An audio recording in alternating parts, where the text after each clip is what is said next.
Olá, meus amores. Então, aqui, mais uma vez, gravando esse vídeo aula para vocês com muito amor e carinho. E nós vamos dar continuidade ao nosso conteúdo de segundo ano. Então, hoje nós vamos falar, né, sobre transformação isobárica. Até então, a gente já estudou o que é um gás, do que ele é constituído, quais são as variáveis desse gás e começamos a estudar as transformações gasosas. Né? A gente, semana retrasada, nós estudamos o que era transformação isotérmica, vocês fizeram algumas atividades, resumo, mapa mental, e hoje nós vamos estudarmos a transformação isobárica.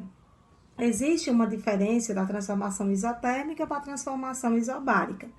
Enquanto a transformação isotérmica, a temperatura é constante, na transformação isobárica, a pressão é que é constante, certo? Então, quando eu tenho pressão constante, o volume e a temperatura, eles vão variar, certo? Então, eles vão variar, certo? No momento de mudança do estado de um gás, certo? E esse gás, ele pode sofrer mudanças, né? Ele pode, eu exercer um aumento de temperatura desse gás, aumentar consequentemente o volume desse gás, porque na transformação isobárica, quando tem um aumento de temperatura, aumenta-se o volume, certo? Enquanto a pressão dele permanece constante. Essa é uma das características primordiais da transformação isobárica, que a pressão sempre vai ser constante. E como essa pressão ela é constante, então geralmente essa transformação ela vai acontecer em um recipiente aberto, certo? Pode ser que ele possa sofrer essa transformação em um recipiente fechado, mas ali altamente controlado, certo? Ambientes controlados. Mas geralmente, né, o primordial da transformação isobárica é que as transformações gasosas, elas acontecem, por exemplo, aqui dentro desse becker, como vocês já sabem, a gente já fez algumas práticas no laboratório e vocês já conhecem esse recipiente aqui. Então, esse aqui é chamado de becker. Então, eu adiciono um pouco de água, certo? Ó, no becker, certo? Como vocês podem ver. E aqui eu vou levar, né, a um aumento de temperatura dessa água aqui, certo? Então, vamos supor que aqui é o meu lindo fogãozinho, né? E aqui, né, eu aumentei a temperatura, liguei o fogo. E aí, né, essa água, esse líquido, ele vai começar a borbulhar, certo? Então, aqui eu tenho uma garrafinha PET, como vocês podem ver. Deixa eu afastar aqui um pouquinho.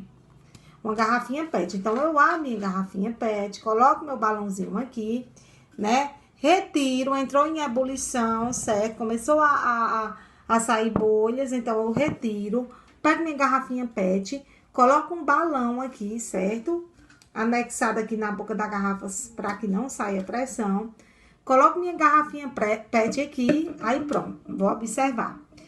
Se aumentou a temperatura, na transformação isobárica, diz que quando aumenta a temperatura, o volume também aumenta. E o que é que eu vou poder observar consequentemente?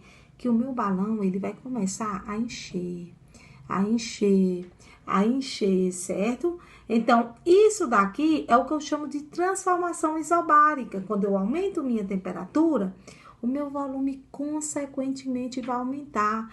E, através dessa fórmula aqui, dessa experiência aqui, a bexiga, coloquei outra bexiga dentro do meu balão, e aí, fui lá na minha geladeira, peguei novamente a água, derramei água quente, coloquei água fria, coloquei o balão, novamente joguei aqui.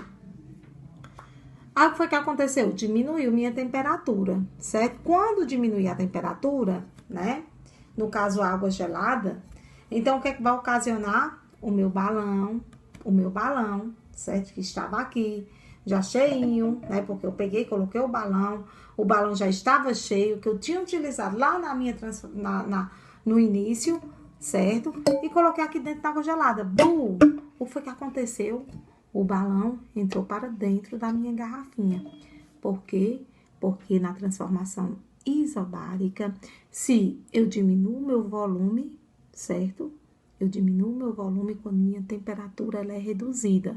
Então, reduz-se a temperatura, o volume também vai ser reduzido. E eu provei, através dessa ótima experiência, certo? Que, né, Gay-Lussac, ele tinha toda a razão, certo? Então, quando ele formulou sua, como é que eu poderia dizer? Sua tese. Então, ele disse o quê? Dobrando-se a temperatura de T para 2T, então eu dobrei, o volume ocupado por um gás, que é representado pela letra V, dobra-se para 2 por 2T. O volume ocupado também vai reduzir-se à metade, ou seja, vai ficar V sobre 2. Aí, logicamente, ele criou, né, ele fez uma simulação e criou o que eu chamo de êmbolo, ó, como vocês podem ver aqui. Aqui foi porque molhou um pouquinho quando eu fui mostrar para vocês, ó. Observem essas duas imagens que vocês estão vendo aqui. Vocês estão observando? Aqui é o meu primeiro êmbolo e aqui é o meu segundo êmbolo. Então, eu dobrei a temperatura, viu que as partículas, elas estão bem agitadas. Aqui, ó. E aqui, ó, o volume aumentou, tá vendo o volume dele? Esse volume é maior que esse volume aqui, não é? Então, ele aumentou. Então, aumentou-se o volume, o que foi que aconteceu? Consequentemente, aumentou a temperatura. Pressão permaneceu constante, ó, elas são iguais. Diminuiu o volume, como vocês estão vendo, ó, diminuiu o tracinho, diminuiu a quantidade de gás, reduziu-se o que eu chamo? Reduziu-se o quê?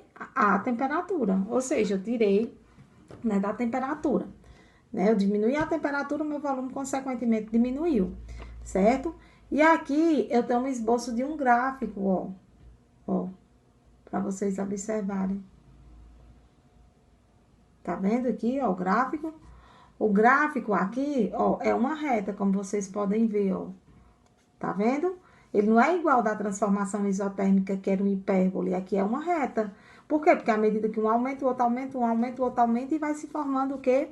O que eu chamo de reta, certo? Então, no decorrer das nossas aulas, eu vou passar a atividade para vocês fazerem as atividades, né? As atividades semanalmente, né? Porque por semana, né, a gente está trabalhando essas atividades com vocês. Então, resumindo tudo,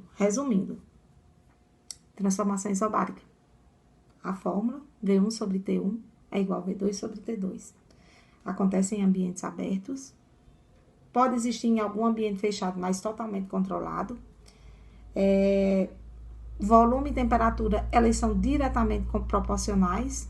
Então, aí eu vou ter uma constante, K é igual a V sobre T, certo? Aí já é uma fórmula da transformação isobárica. Tendo que, né, elas vão ser diretamente proporcionais. Então, eu vou ter a fórmula geral da transformação isobárica, que é V1 sobre T1 igual a V2 sobre T2.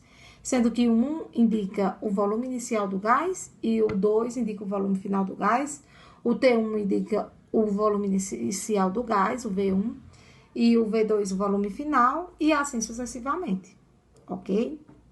E quem lançou, né, essa teoria foi o Gay-Lussac, que não era gay, tá, pessoal?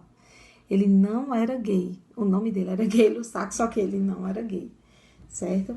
Ele era um grande cientista que começou a desvendar, né, e a mostrar para nós um pouco desse, né, desse mundo, né, do ver que realmente Gay-Lussac tinha razão. Lá no ano de 1922, né, com a ajuda também do seu amigo Jacques, que é o Jacques, que era chamado Jacques. Ele lembra da professora Jacques de português, hein? Então, gente, não esquece, não esquece. E as grandezas, elas são diretamente proporcionais. Não esquece, não esquece. O que vai mudar? Volume e temperatura. O que vai permanecer constante? Pressão, né? Ó. Um beijo para todos. Espero que vocês tenham compreendido o conteúdo, ó, para vocês, né? E alguma dúvida, pode entrar em contato pelo Zap, tá? Então, vocês já têm meu Zap disponível na plataforma, né, do Google Sala de Aula. E é um imenso prazer gravar esse vídeo aula para vocês. E espero que vocês realmente, né, tenham compreendido esse conteúdo maravilhoso, gente, que eu amo. Então, não vai ser diferente. Vocês também, né, vão amar esse conteúdo e vão com certeza utilizar, né, um conteúdo bastante cobrado, gente, nas provas de AUCA. Então, geralmente, quem for fazer faculdade ou vestibular, né, no Crato, nas provas da Leão Sampaio também. E eu espero que eu tenha, né, conseguido ajudar vocês um pouco a compreender esse conteúdo, que muitas vezes a gente considera que é difícil, mas na prática é muito, muito, muito fácil. Então, vamos, pessoal, vamos que vamos, estudem, tá? E a gente se vê brevemente. Um abraço.